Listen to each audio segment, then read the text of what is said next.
In this video, we're going to talk about upcasting and downcasting. Upcasting means casting an object to one of its supertypes or parents, while downcasting means casting it to one of its subtypes. Let me show you this in action. So here I'm going to declare a control object, new UI control, with this initial state.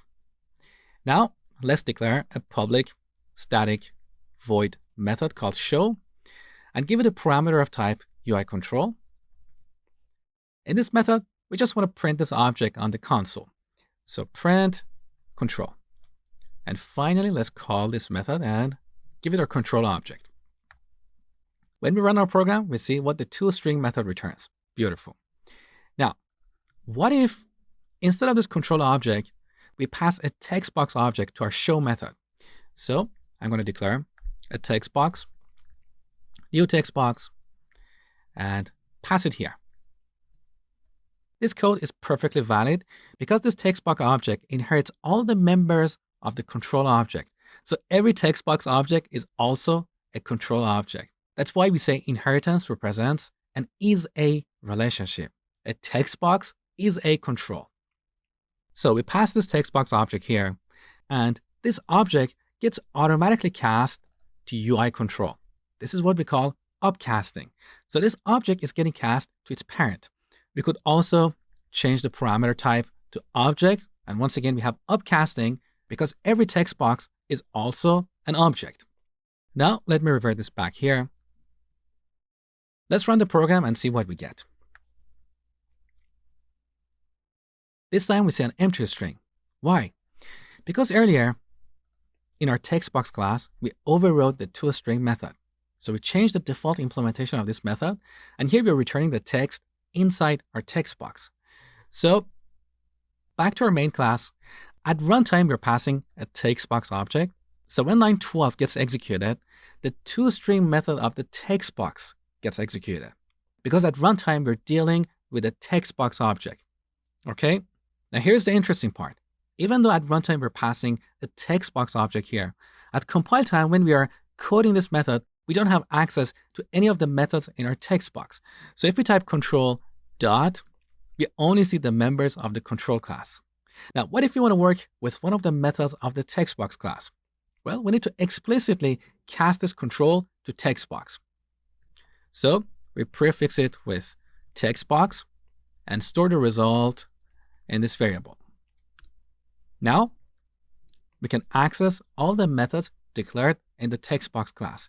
So let's change the text in this object to hello world. Now, when we run our program, instead of an empty string, we see hello world. So let's quickly recap up to this point. Because the show method accepts a control object, we can give it an instance of the UI control or any of its derivatives. At compile time, however, we can only work with the members of the UI control unless we explicitly cast this control object to a different type. This is what we call downcasting. Now, there is a problem in this implementation. What if we pass our control object here? We don't have any compile time errors because this method expects a UI control. And of course, we're giving it a UI control. However, when we run our program is going to crash with an exception. Let's take a look. So we got an exception. The type of this exception is class cast exception. And here's the message. Class UI control cannot be cast to text box. Here's the reason. On line 12, we're trying to cast a control to a text box. Now, this doesn't make sense to Java. Here's the reason. Every text box is, of course, a control object, but not every control object is necessarily a text box. It could be a drop-down list or a checkbox. So that is the reason why we got an exception here. We gave this method a control object, which is more generic, and we're trying to cast it to a more specialized type. Java cannot do this. So how can we prevent this error from happening? Well, before this casting, we need to make sure that the object that is passed here at runtime is an instance of the text box class. Then we can safely cast it as text box.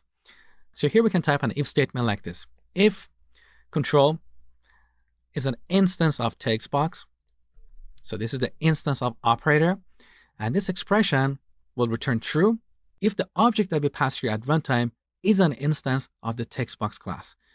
So then we can safely cast it to text box, call one of its methods, and we're done.